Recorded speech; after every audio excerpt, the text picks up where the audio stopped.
하나님께서 이 무더위에 지켜주시기를 간절히 바랍니다. 쓰러지신 분도 우리 말고 제가 연결 이렇게 아시는 분 중에 너무 더워가지고 그래가지고 병원에 가셨다고 듣기도 했어요. 물 잘 드시고 푹 잘 쉬시고 저녁에는 깊이 주무시고 아침에는 벌떡 일어나시고 낮에는 맛있게 드시고 그렇게 건강하게 사시기를 축복합니다. 우리 여러분들이 지금 휴가 가셨어요. 그래서 주일에도 지금 못 오시는 가정도 있고 그런데 오고 가는 길 위에 집사님 기도도 하셨지만 안전하게 하나님이 동행하시기를 바랍니다. 자, 오늘 우리 갈라디아서 3장 1절에서 14절까지의 말씀입니다. 3장 1절에서 14절까지 말씀 길지 않죠? 자, 이제 2장 16절부터 시작된 복음이 무엇이냐 진짜 라고 하는 그 문제가 본격적으로 특히 성경 말씀을 통해 가지고 바울이 논증을 합니다. 자, 2장 16절을 먼저 한번 보겠습니다. 같이 한번 보죠. 2장 16절 같이 합니다. 사람이 의롭게 되는 것은 율법의 행위로 말미암음이 아니요 오직 예수 그리스도를 믿음으로 말미암는 줄 알므로 우리도 그리스도 예수를 믿나니 이는 우리가 율법의 행위로서가 아니고 그리스도를 믿음으로써 의롭다함을 얻으려 함이라. 율법의 행위로서는 의롭다함을 얻을 육체가 없느니라. 그렇죠?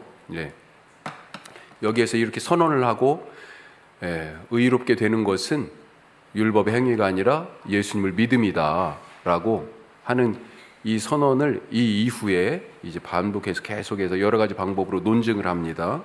자, 오늘 우리가 읽을 3장 1절에서 14절 말씀도 바로 그와 같은 논증의 이제 출발에 해당할 수 있겠어요. 어디까지 이 논증이 되냐면 5장 1절까지예요. 5장 1절까지.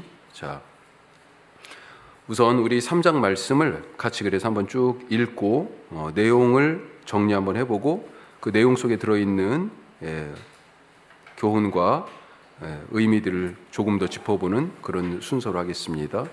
자, 우리 3장 1절에서 14절이니까요. 우리 우선 한 절씩 교독하겠습니다.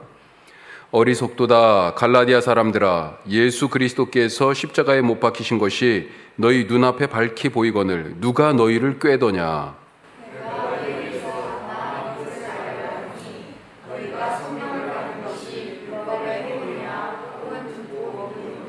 너희가 이같이 어리석으냐 성령으로 시작하였다가 이제는 육체로 마치겠느냐.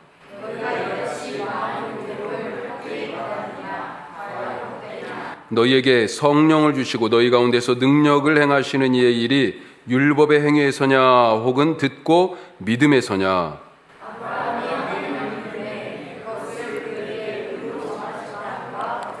그런즉 믿음으로 말미암은 자들은 아브라함의 자손인 줄 알지어다.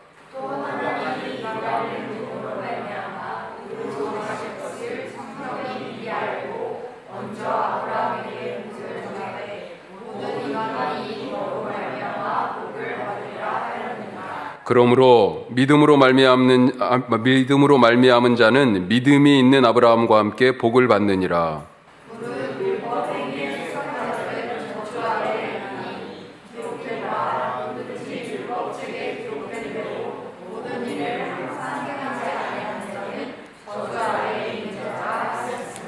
또 하나님 앞에서 아무도 율법으로 말미암아 의롭게 되지 못할 것이 분명하니 이는 의인은 믿음으로 살리라 하였음이라.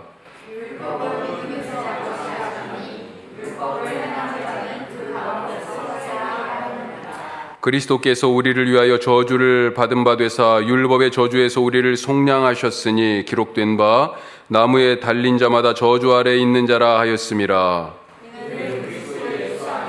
아브라함의 복이 이방인에게 미치게 하고 또 우리로 하여금 믿음으로 말미암아 성령의 약속을 받게 하려 함이라. 아멘. 읽었습니다만 무슨 말씀인지 알겠어요? 사실 갈라디아서에서 제일 어렵다라고 느껴질 수 있는 데가 이 3장이에요. 특히 앞부분. 그렇지만 우리 내용을 조금씩 더 짚어가면서 맥을 찾아보도록 하겠습니다. 먼저 지금 이 14절까지는 크게 다섯 부분으로 나눠 볼 수 있겠어요. 이게 구조적으로 보면 A, B, C, B, B-A- 대칭 구조로 돼 있다. 지금 이렇게 노트에 드렸어요. 자, 1절에서 5절까지를 보면 뭐가 있냐? 자, 이거 슬라이드 한번 보여주시죠. 제가 그걸 가져왔어야 되는데. 예. 이게 지금 의롭게 됨. 이 내용 전체는 1절에 14절까지는 아까 2장 16절 믿음으로 의롭게 된다고 그랬잖아요. 그 의롭게 됨에 대한 바울이 그거의 근거를 지금 제시하고 논증하는 것입니다. 자, 클릭해 주시면. 자, 1절에서 5절은 지금 빈칸이 있어서 저 참조하시면 되겠어요. 율법의 행위들이 아니라 믿음으로 성령을 받는다. 네. 1절에서 5절 말씀이 그거예요. 자, 그런데 이것과 대칭되는 게 14절 마지막. 자, 믿음으로 받는 성령의 약속. 자, 1절에서 5절까지의 내용을 요약하면 뭐라고요? 율법의 행위가 아니라 너희가 성령을 어떻게 받았냐 지금 물어봤잖아요. 그렇죠? 믿음으로 성령을 받았다고 얘기하죠. 그런데 14절 끝에 가면, 자, 14절 보세요. 끝에 뭐라고 돼 있어요? 믿음으로 말미암아 성령의 약속을 받게. 그렇죠? 성령을 어떻게 받았어요? 믿음으로 받았네요. 자, 이 얘기가 지금 시작과 마지막이 딱 이렇게 대조되죠. 예. 교차 대꾸법인가 이게? 맞아요? 예. 자, 그 두 번째 6절에서 9절까지는 아브라함 얘기가 나오잖아요. 그렇죠? 아브라함. 자, 하나님이 아브라함에게 복을 주셨다라고 하는 겁니다. 이 복이 뭐예요? 하나님이 구원하셨다는 거죠. 조금 더 구체적으로 얘기하면 두 가지를 얘기할 수 있는데, 자, 죄송합니다. 거기 8절, 9절이 아니고 6절에서 9절까지예요. B가 6절에서 9절까지. 그 중에 6절, 7절은 동그라미 1번. 예, 그냥 켜주시면 되겠습니다. 예. 동그라미 1번에 믿음으로 아브라함의 자손이 된다. 예, 우리도 믿으면 아브라함처럼 아브라함과 같은 그런 하나님의 의롭다 하심을 덧입을 수 있다라고 하는 것입니다. 자, 또 한 가지는 뭐예요? 아브라함에게 하나님이 복을 주실 때 너한테 복 주는 이유는 너로 인하여 땅의 모든 족속이 복을 받을 것이다 그랬잖아요. 예, 바로 그겁니다. 땅의 모든 족속, 그러니까 유대인 말고도 아브라함의 후손 말고도 다른 사람들, 이방인들도 복을 받을 것이다 라고 하는 그런 약속 주셨다는 거죠. 자, 그런데 어떻게 하나님께서 아브라함에게 의롭다 하신 그 복을 다른 사람들이 같이 받아요? 아브라함이 믿어서 의롭다 하심을 받았기 때문에 다른 사람들도 믿으면 아브라함과 같은 그런 의로움을 얻는데, 그래서 아브라함의 자손이라고 불릴 수 있게 된다라고 하는 것입니다. 믿음으로 아브라함의 자손이 된다. 또 그런 사람은 유대인이든지 이방인이든지, 그러니까 아브라함의 후손이든지 아니든지, 즉 땅의 모든 족속이 그 믿음으로 말미암아 똑같이 의롭다 하시는 복을 얻을 것이다. 그게 6절에서 9절까지의 말씀이에요. 자, 이런 얘기를 왜 합니까? 지금 의롭다 하심, 다른 말로 얘기하면 구원받았다라고 하는 것이 어디에서 왔다고요? 믿음에서 왔다고 지금 하는 얘기를 하는 거잖아요. 자, 이것과 대조되는 대치되는 게 14절 앞부분. 다시 아브라함의 복을 얘기하고 있어요. 끝날 때. 자, 한번 보죠. 14절 앞부분만 읽어보겠습니다. 같이. 이는 그리스도 예수 안에서 아브라함의 복이 이방인에게 미치게 하고. 자, 반복하고 있죠? 예. 아브라함의 복이 뭐예요? 아브라함의 복이. 하나님이 아브라함을 택하시고 의롭다 하신 그 복. 그리고 그것이 거기에 아브라함 한 사람에게만 머물러 있는 게 아니라 땅의 모든 족속, 이방인들에게도 다 나누어지는 그 복이, 그 복을 지금, 그 복이 어디에서 왔어요? 그리스도 예수 안에서. 이게 이제 다른 거죠. 그리스도 예수 안에서 온 세상을 구원하려고 하시는 하나님의 그 은혜, 그 복이, 그 아브라함의 복이 예수님을 통하여서 주어졌다라고 하는 것입니다. 자, 그리고 그 중심에, 이 중심에 10절에서 13절까지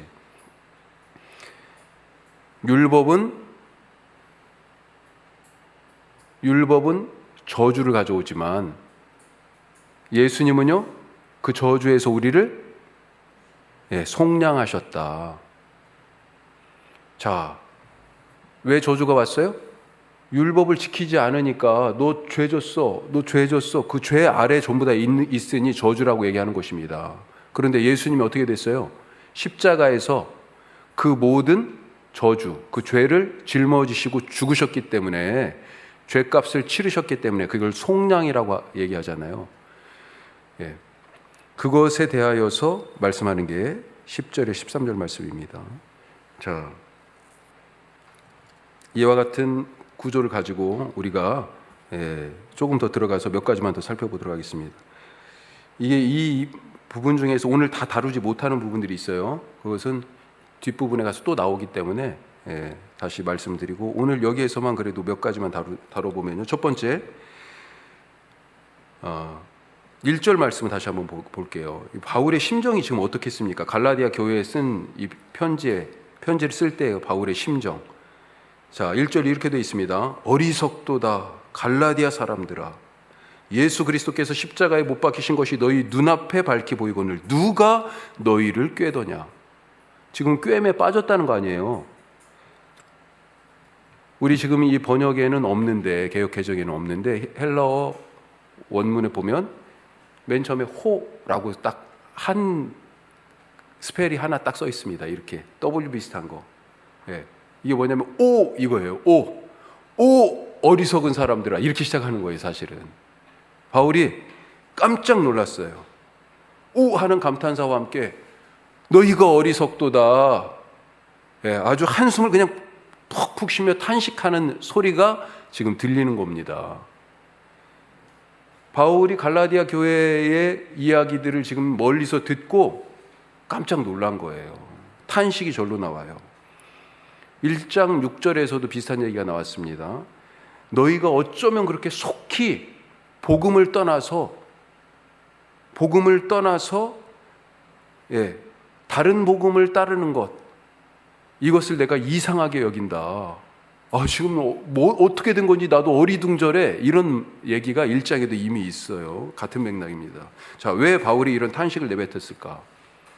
왜 어리석다고 하면서 한숨을 쉬고 있을까요? 갈라디아 교회 사람들이, 성도들이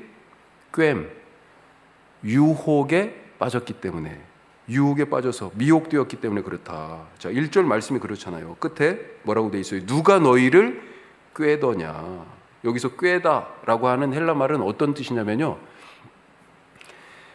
마술사가, 그러니까 마녀, 주술사가 주문을 막 외고 주술을 걸어가지고 정신이 없게 만든 거죠. 제정신이 아닌 거. 그러니까 홀리게 만든 거예요. 그 단어가 꾀다라고 하는 단어입니다. 지금 갈라디아 교인들이 마치 마술사한테 홀리듯이, 귀신에 씌인 것처럼, 귀신에 홀린 것처럼 그렇게 눈앞에 보고 있던 예수님이 지금 안 보이고 헛된 것을 쫓아서 다른 복음을 따라가고 있는, 그것을 보면서 누가 너희들을 꾀더냐, 지금 그렇게 얘기하는 것입니다. 바울이 얼마나 황당했겠어요. 갈라디아 교회에 복음을 전했잖아요. 그 바울이 전한 복음의 말씀을 듣고 이 사람들이 믿음이 생겼고, 없던 믿음이 생겼습니다. 그리고 계속해서 잠깐이지만 머물면서 말씀으로 가르쳤고, 그 말씀을 배운 대로 살면서 이 사람들의 믿음이 자랐습니다. 자, 그런데 이렇게 좋은 믿음으로 막 자라고 있었는데, 그거 보고 헤어졌는데, 그런데 그 좋은 믿음이, 막 잘 자라던 믿음이 왜 지금 이 모양이 된 거예요? 왜요? 왜 이렇게 어리석은 일을 하고 있어요? 우리가 다 알지 않아요? 관리하지 않는 밭은 어떻게 돼요? 금세 잡초투성이잖아요. 아니, 작년까지는 여기서 막 엄청나게 농사가 잘 돼가지고 이것도 거두고 저것도 심은 대로 그냥 걸으면 또 얼마나 잘 줘가지고, 그래서 막 다른 집은 이만하게 열리는데 우리 집은 막 이만하게 열렸어요. 그런데 그거 올해 관리를 안 해서 가만히 놔둬요. 어떻게 됩니까? 거름 그렇게 잘 들어가 있는 밭이니까요, 풀도요 겁나게 잘 자라는 거죠. 관리하지 않는 밭은 금세 풀로, 잡초로 무성하게 되어 있습니다. 신앙생활이 그런 거 아니겠습니까? 우리가 그렇게 연약합니다. 언제나 흔들릴 수 있고 진리가 아닌 거짓에 쉽게 미혹되기 쉬워요. 나는 절대 안 그럴 거야. 신천지 간 사람들이 그냥 간 줄 아세요? 제가 생각해 보면 그 사람들한테 물어본 건 아니지만 추측컨대 지금 한국 교회에서 이 이단들까지 합해가지고 제일 열심히 있는 사람들이 신천지나 하나님 교회 사람들 아닌가 싶어요. 우리 한국 교회가 부흥할 때 얼마나 뜨거웠습니까? 얼마나 열심이었어요. 그런데 그 열심히 해오던 것에 이거 우리가 이제 이거 테두리는 그 모습은 조금 남았는데 그 마음속에 막 뜨거운 열정이 많이 식었죠. 솔직하게. 그런데 그 사람들이요, 지금 그렇게 열심히 있던 사람들이 다 거기로 간 것처럼, 예. 네, 갑자기 여기로 왔어요. 언제든지 우리가 흔들릴 수 있고요. 거짓에 미혹될 수 있다. 장담하지 마시기 바랍니다. 가꾸지 않으면 금세 잡초가 무성해져요. 좋은 신앙생활을 하다가 그렇게 시험에 빠지는 사람들이 많습니다. 왜 시험에 빠져요? 왜 미혹됩니까?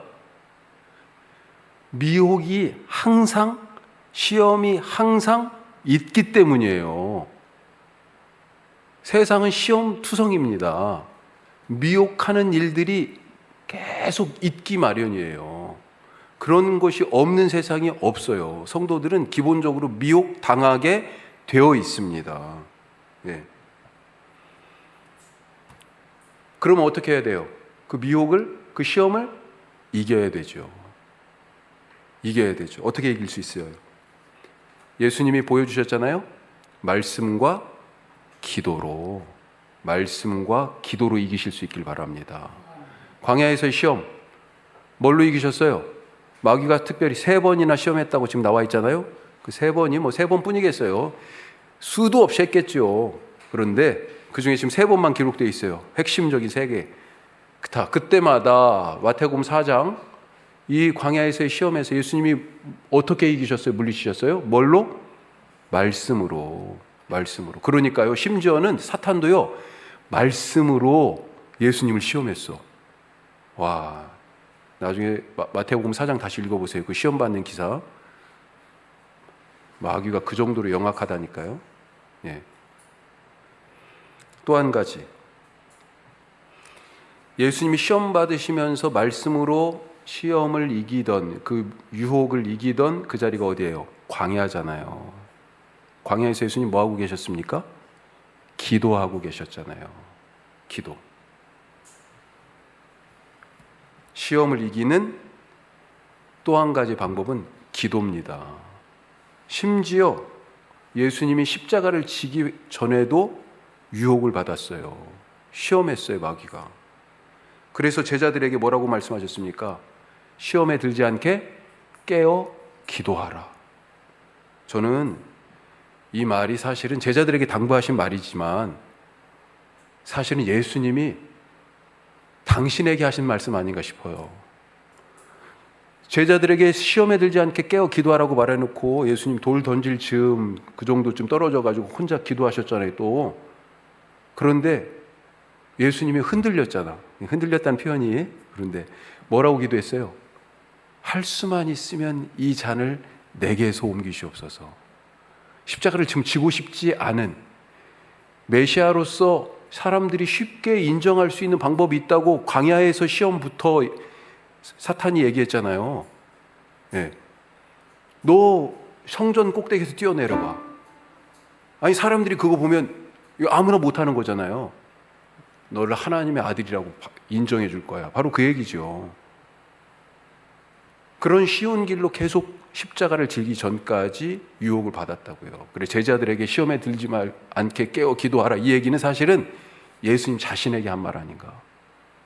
미혹당하지 않으려면, 시험에 넘어지지 않으려면 말씀을 붙들어야 되고요, 기도해야 됩니다. 갈라디아 교인들이 과거에 좋은 신앙, 순전한 신앙, 막 성장하고 자라던 그 신앙을 버리고 거짓 복음을 쫓게 된 것, 바로 말씀을 떠나고 기도를 게을리했기 때문 아닐까 생각해 봐요. 말씀과 멀어지고 기도를 쉬는 그 순간에 마귀가 딱 이렇게, 그렇죠? 우는 사자같이 그렇게 표현했잖아요, 성경에. 삼킬 자를, 저기 좋은 먹잇감, 기도 안 하고 말씀 멀리하는 사람 저기 있어. 확 달려가는 거죠. 두 번째 말씀. 자, 오늘 말씀 중에 하나가 성령을 어떻게 받았냐라고 물어보고 있습니다. 성령을. 자, 2절 말씀 같이 한번 보죠. 2절입니다. 내가 너희에게서 다만 이것을 알려하노니 너희가 성령을 받은 것이 율법의 행위로냐 혹은 듣고 믿음으로냐. 어떻게 받았습니까? 성령을. 우리가 성령을 어떻게 받았어요? 자, 제자들이 성령 어떻게 받았어요? 사도행전에 나오잖아요. 뭘 해가지고 받은 거예요? 사실은 기도해가지고 받았다라고 얘기하는 거 틀린 거예요. 제자들이 당연히 기도하고 있었어요. 그런데 성령은 하나님이 주셨기 때문에 받은 겁니다. 그게 핵심이에요. 하나님이 주셔서 받은 거예요. 성령의 은사는 하나님이 주셔서 받은 거예요. 나 그 은사 주세요. 백날 기도해요. 하나님이 안 주시면 소용없어요. 하나님은 마지막 때 자기 백성들에게 새 구원받을 사람들이 새 언약의 백성이 되어 살도록 뭘 주신다고 약속하셨어요? 성령을 주신다고 약속하셨고, 그 약속에 따라서 하나님께서 택하신 자들에게 주신 거예요. 성령을. 자, 그 성령을 어떻게 받았냐? 그래서 믿음으로냐? 율법의 행위로냐? 듣고 믿음으로냐? 특별히 그렇게 지금 물어보고 있죠. 자, 여기서 우리가 한 가지 이 이야기를 하기 전에 생각해야 될 것이 있습니다. 갈라디아서에서 바울이 가르치는 중요한 주제, 키워드 둘이 있어요. 거기 지금 노트에 써 있습니까? 하나는 뭐예요? 십자가, 동그라미.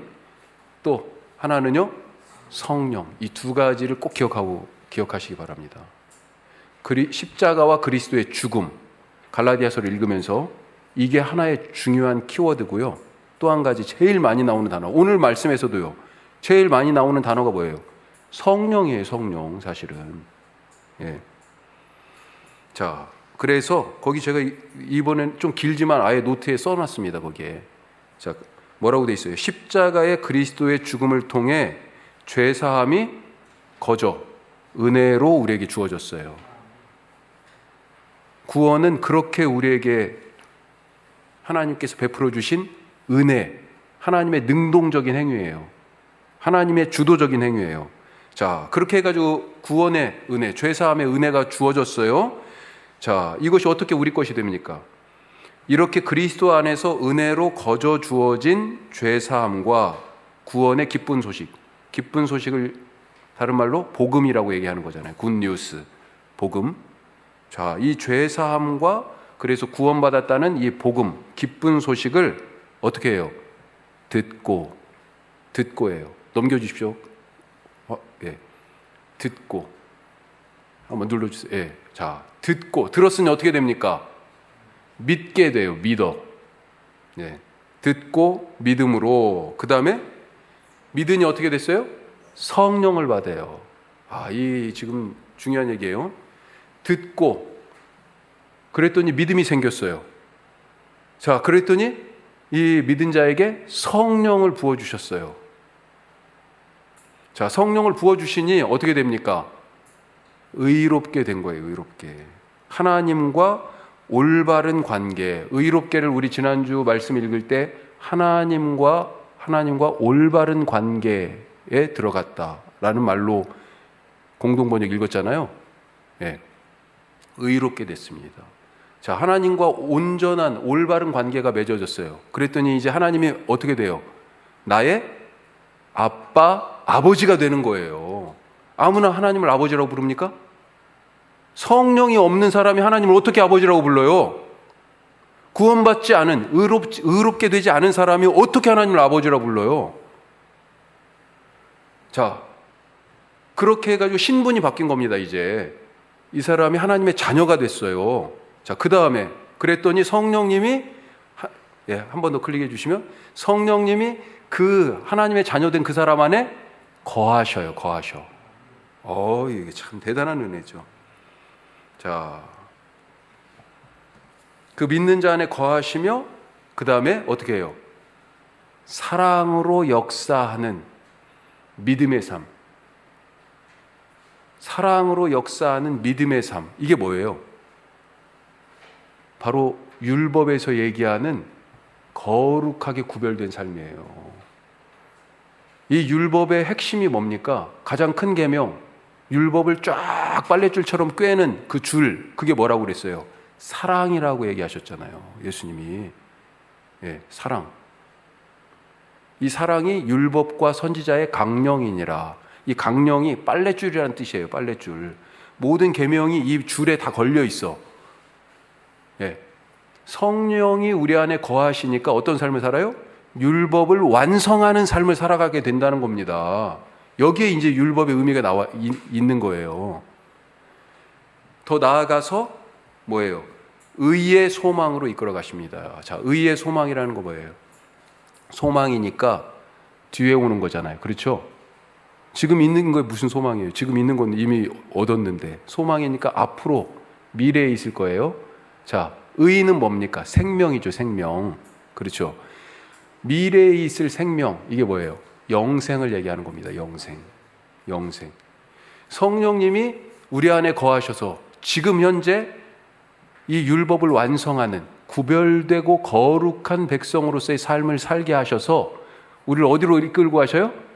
의의 소망, 영생으로 종말론적인 마지막 때에 완성될 그 영생의 소망으로 이끌어 가신다라고 하는 것입니다. 여기에 지금 중요한 역할을 누가 하세요? 성령님이. 율법이 하는 게 아니라고요. 그런데 이 성령이 이 성령님을 어떻게 받았어요? 믿음으로 받았다는 거 아니에요? 믿음으로. 이게 지금 오늘 우리가 읽은 말씀의 핵심입니다.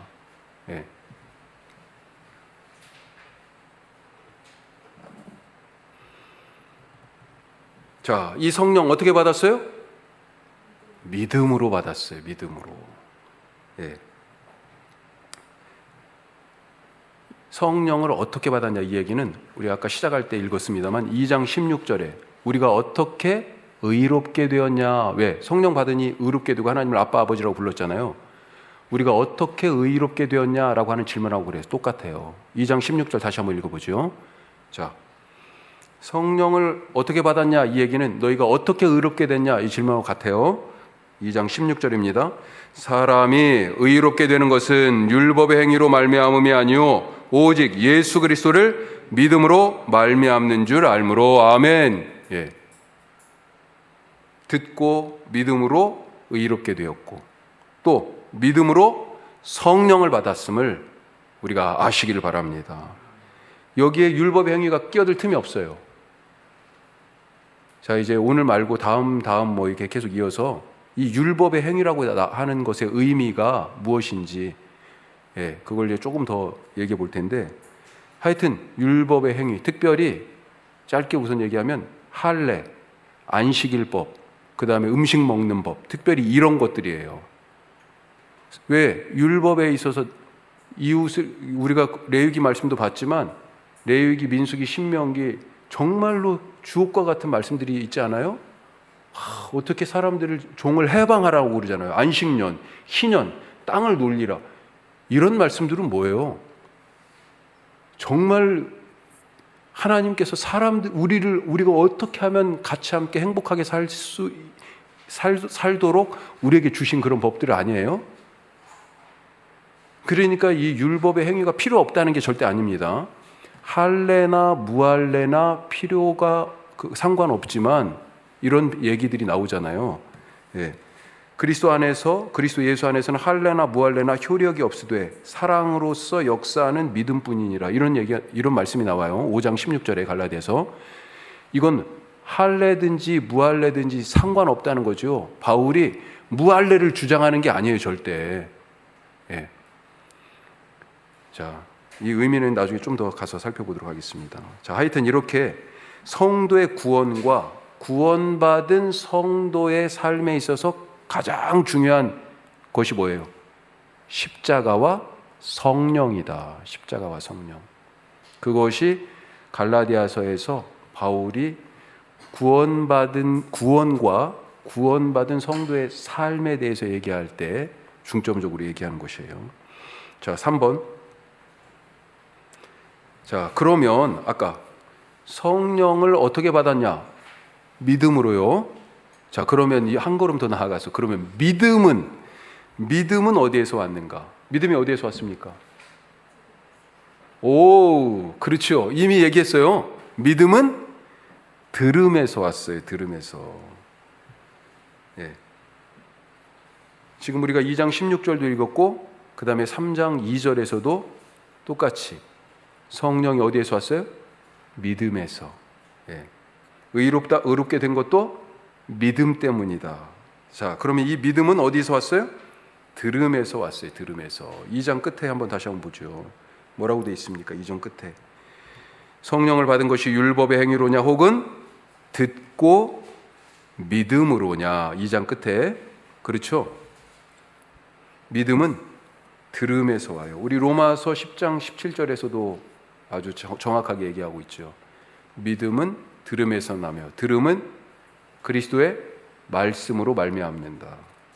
자, 그러면 믿음을 가져오는 이 들음이라는 것이 뭔가 이걸 좀 알아봐야 될 거 아니에요. 들음. 자, 들음을 얘기하기 전에 1절 말씀 다시 한번 보겠습니다. 1절에 보면 바울이 탄식하고 있잖아요. 갈라디아 교인들을 향해서. 그러면서 뭐라고 얘기합니까?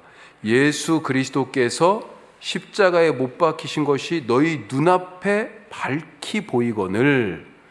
어떻게 너희가 이렇게 됐어? 왜 그런 꾀임에 빠졌어? 그러잖아요.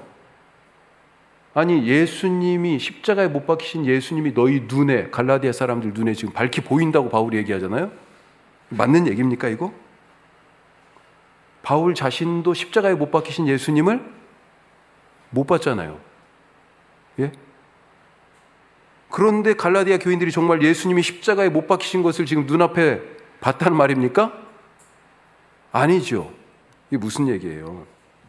바울이 만난 예수님은 손에 못자국이 난 부활하신 예수님입니다.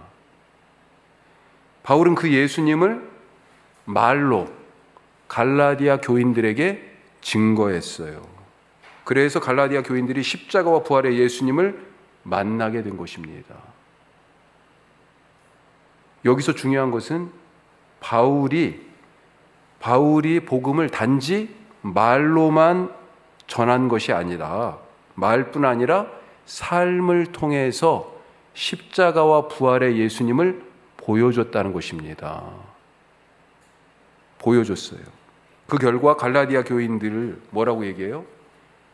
나의 자녀들아 라고 부르고, 갈라디아 교인들은 뒤에 보면 할 수만 있으면 나를 위하여 자기들의 눈까지도 빼줄 그런 사람들이었지 않냐 너희들이, 그렇게 얘기합니다. 그런 돈독한 사랑의 관계가 되었다. 왜요? 바울이 말뿐만 아니라 삶을 통하여서 복음을 그들에게 증거해 줬기 때문에. 자, 듣고 믿게 되었다라고 하는 것, 이 들었다라고 하는 것이 뭐예요? 복음이 다양한 감각의 통로를 통하여서 누군가에게 전달되는 거예요. 예, 그것이 때로는 말일 수도 있고 삶의 어떤 행동일 수 있고, 예, 결정의 어떤 방법일 수 있고, 여러 가지 모습을 통하여서 듣고 보는 그런 전달의 방법을 통하여서 복음을 증거하게 되었다. 자, 이런 말씀을 지금 드리는 이유는 뭐냐? 우리가 믿음을 받을 때, 우리에게 믿음이 생길 때 단순히 교회에서 이렇게 말로 하는 것으로 복음이 증거된 것이 아니고, 누군가에게 우리의 삶을 통하여서 그들에게 증거할 수 있어야 된다라고 하는 것입니다. 자, 마지막 네 번째, 이미 은혜가 주어졌다. 은혜가. 자, 6절부터는 믿음과 의롭게 됨에 대한 그런 말씀입니다. 자, 아브라함이 어떻게 의롭게 되었다고 되어 있습니까? 자, 6절 말씀입니다. 6절. 우리 6절 같이 한번 다시 읽어보겠습니다. 아브라함이 하나님을 믿음에 그것을 그에게 의로 정하셨다 함과 같으니라. 자, 또 이방인들에게, 또 아브라함에게 모든 이방인이 너로 말미암아 복을 받으리라.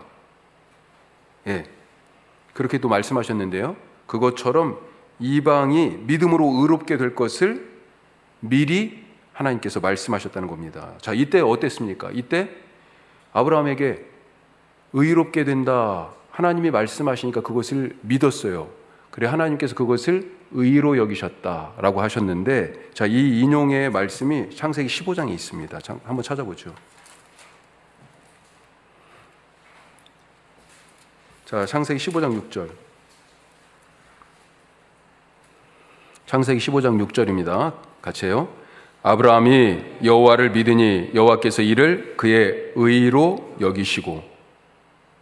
뭘 믿었어요, 지금 여호와를? 왜 믿었습니까? 그 앞에 있어요. 자, 5절 말씀 보니까 그를 이끌어 밖으로 데리고 나갔어요. 하늘을 지금 밤에, 야, 저 별을 봐. 예, 내 자손이 저 별처럼 그렇게 많아질 거야. 그 앞에 무슨 얘기가 있어요? 원래 하나님께서 자녀에 대한 약속을 하셨는데 자녀를 계속 못 낳아. 그러니까 아브라함이 어떻게 했어요? 15장 처음 시작할 때 우리 집에 내 자식처럼 키운 종이 있어요. 다메섹 엘리에셀이라고. 그래서 하나님, 제 이 자식 삼을게요, 이 종을. 그러니까 하나님이요, 아니야, 야, 너 나와봐. 그래, 밤에 지금 데리고 나가셔서 하늘 좀 봐, 저기 저 별. 네 자손이 저렇게 무수하게 많게 될 거야. 그랬더니요, 아브라함이 이 말씀을, 이 약속을 하시는 여호와를 믿었다는 겁니다.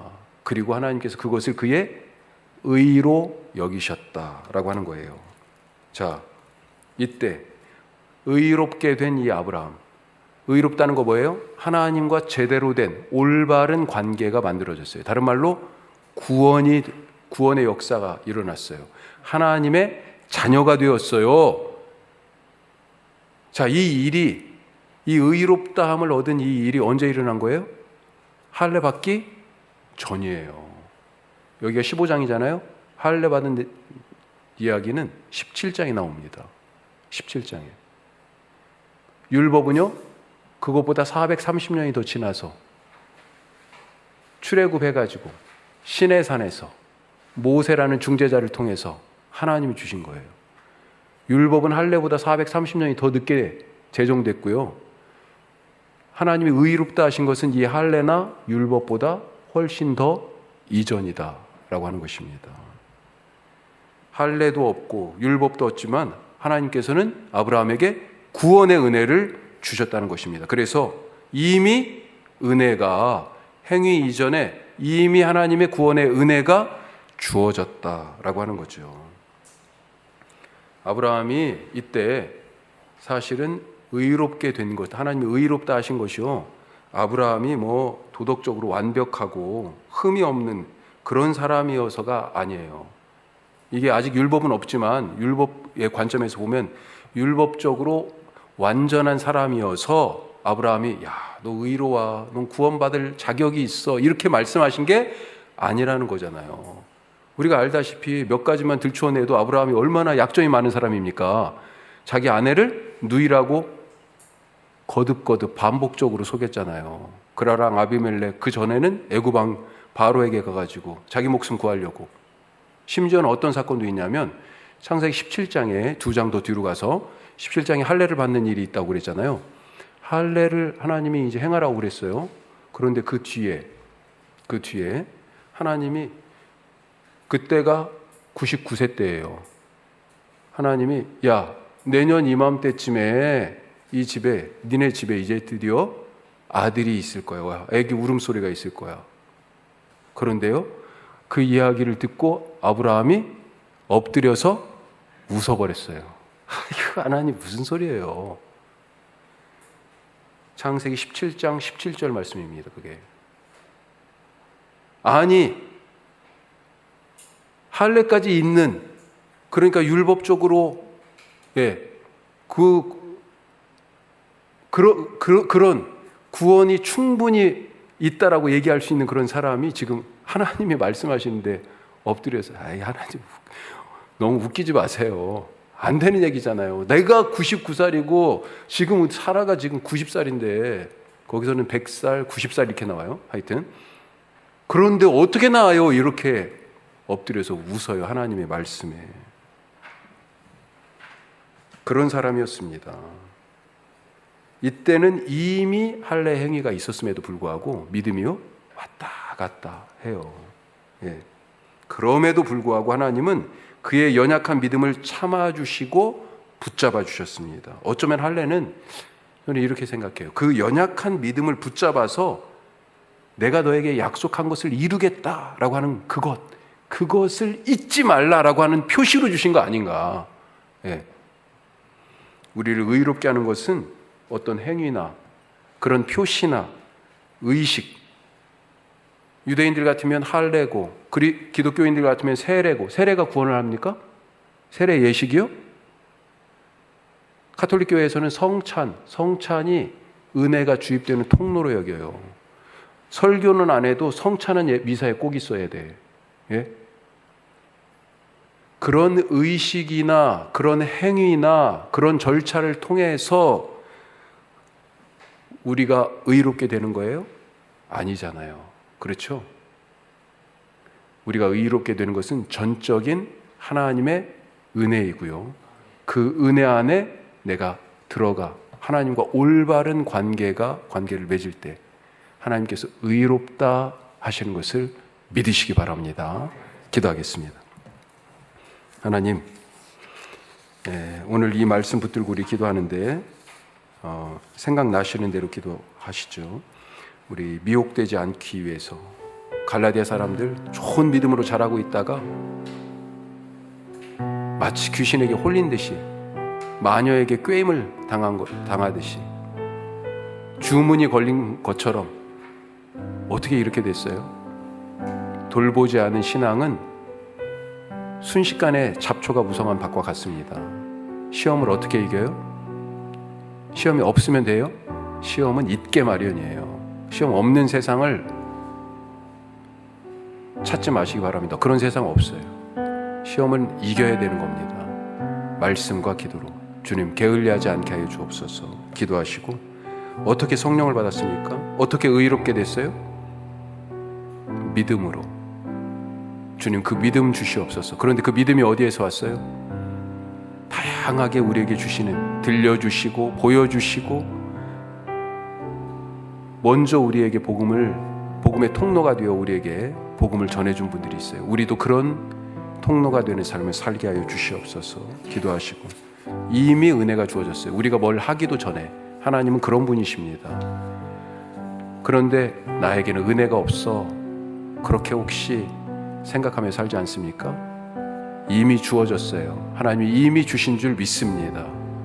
믿음으로 그걸 받아 누리게 하여 주시옵소서. 우리 말씀 붙들고 우리 새 가족들을 생각하면서 그리고 환우 그리고 직장 같이 함께 기도하겠습니다. 기도드리겠습니다.